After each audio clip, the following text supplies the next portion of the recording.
This third video covers how and when to perform simple leak tests. Make sure you watch our first two parts of this series to understand how a regulator works and how to attach and detach a regulator before watching this one. First, we'll go over how to perform leak tests using pressure retention methods. Then we'll go over basic bubble testing to pinpoint the location of small leaks. The bubble test is also recommended as a routine step when changing cylinders, as leaks at the cylinder connection are very common.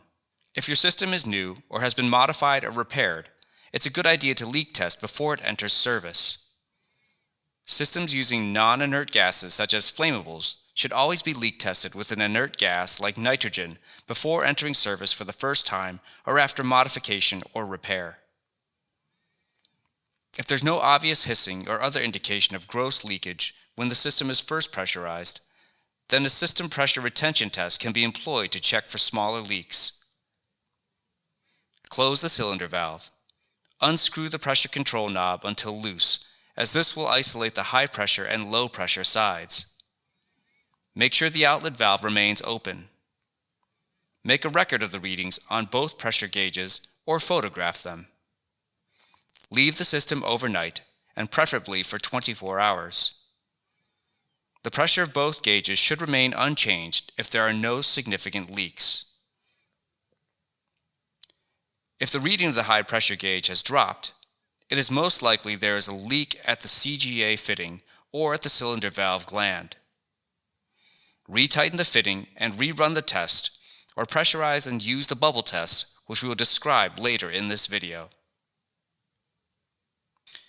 If the reading drops on the low pressure gauge, it is possible there's a leak around the outlet valve spindle or somewhere in the system downstream from the regulator, most likely at a valve or tube connector.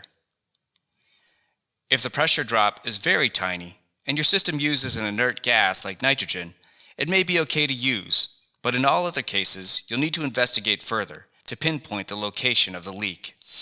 A second test determines if the regulator internal valve leaks from the high pressure to low pressure side. Open the cylinder valve and adjust the regulator to the desired outlet pressure. Be sure to use a full cylinder when conducting this test. Keep the outlet valve closed. Close the cylinder valve and record the outlet pressure or photograph the gauges. Then leave the setup for 24 hours. At the end of this time, if the regulator is working properly, the outlet pressure should not have increased at all.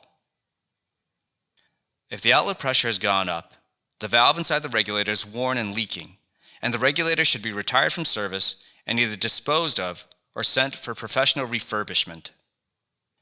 If the outlet pressure is unchanged, but the high pressure gauge shows a decrease, there is a leak somewhere on the high pressure or low pressure side, which can be located by bubble testing. Commercial products are available for bubble testing, or a few drops of dishwashing liquid in a wash bottle of deionized water is suitable.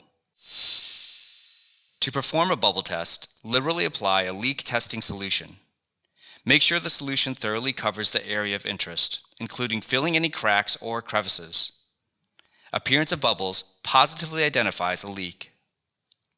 Common leak locations on and around regulators include the cylinder connection, around the spindles of the pressure adjusting knob and the cylinder valve, and the connections at either end of the outlet tubing, since these get flexed every time the cylinder gets changed. It's recommended to test these locations after every cylinder change.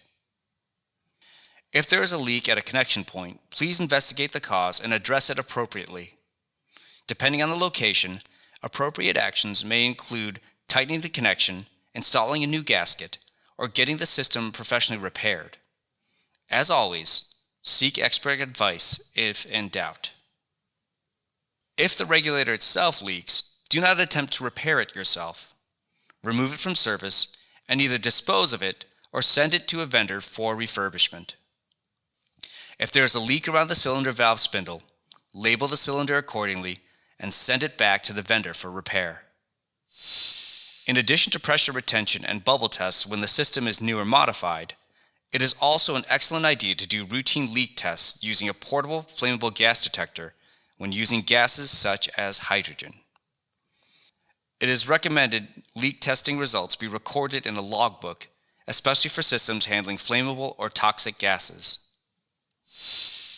Now that we've gone over the basics of leak testing, you should be in a better position to work with gases in your lab safely and confidently.